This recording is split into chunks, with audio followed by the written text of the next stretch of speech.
അലുവയും ഉലുവയും തിരിച്ചറിയാഞ്ഞ കാലത്ത് ഒരാളുണ്ടാക്കിയ ബിരിയാണിയുടെ കഥ എന്നെപ്പോലെ തന്നെ നിങ്ങളും കേട്ട് കാണും അല്ലേ? ആ ബിരിയാണി എൻ്റെ രീതിയിലൊന്ന് ഉണ്ടാക്കി നോക്കുകയാണേ.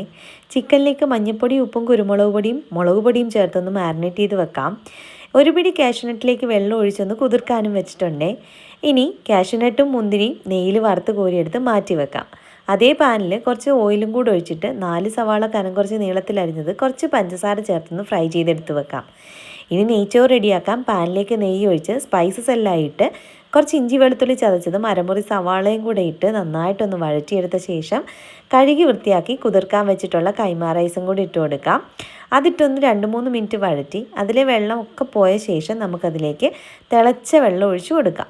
അരിയുടെ ലെവലിൽ നിന്ന് അരയിഞ്ച് ലെവൽ മേളിൽ നിൽക്കത്തക്ക രീതിയിൽ വെള്ളം ഒഴിച്ച് ആവശ്യത്തിന് ഉപ്പും ചേർത്ത് ലോ ഫ്ലെയിമിൽ 10 മിനിറ്റ് അടച്ചു വെച്ച് കുക്ക് ചെയ്യുമ്പം നെയ്ച്ചോറ് റെഡി ആയിട്ടുണ്ട്.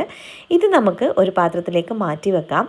എന്നിട്ട് ഇതേ പാനിലേക്ക് നെയ്യ് ഒഴിച്ച് അതിലേക്ക് ഇഞ്ചി വെളുത്തുള്ളി ചതച്ചതും 2 പച്ചമുളക് കീറിയതും ഇട്ടൊന്ന് വഴറ്റി കൊടുക്കാം. കുറച്ച് കറിവേപ്പില കൂടെ ചേർക്കുന്നുണ്ട്. ഇതൊന്ന് വഴറ്റിയ ശേഷം ഇതിലേക്ക് ഒരു 3 തക്കാളി അരിഞ്ഞത് ഇട്ട് കൊടുക്കുന്നുണ്ട്. അതെല്ലാം ഒന്ന് നന്നായിട്ട് വഴറ്റിയിട്ട് തക്കാളി വേവാൻ വേണ്ടിയിട്ട് നമുക്കിത് അടച്ചു വെക്കാം. തക്കാളി നന്നായിട്ട് വെന്ത് വന്ന ശേഷം നമുക്കിതൊന്ന് ഇളക്കിയിട്ട് ഇതിലേക്ക് നമുക്ക് മസാലകൾ ചേർത്ത് കൊടുക്കാം.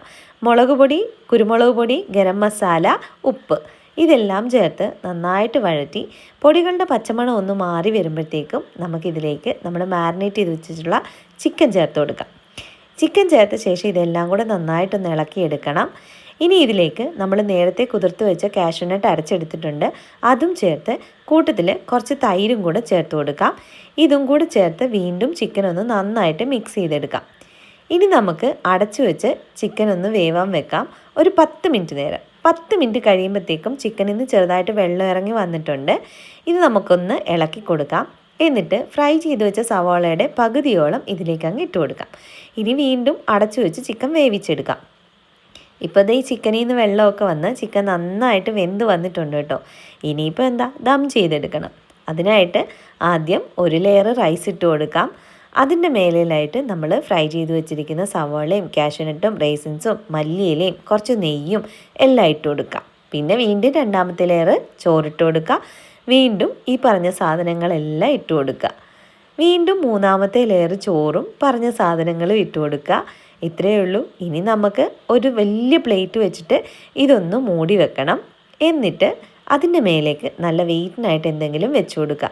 എന്നിട്ട് ലോ ഫ്ലെയിമിൽ ഒരു 15 മിനിറ്റ് കുക്ക് ചെയ്തെടുക്കുക. ഇത്രയേ ഉള്ളൂ.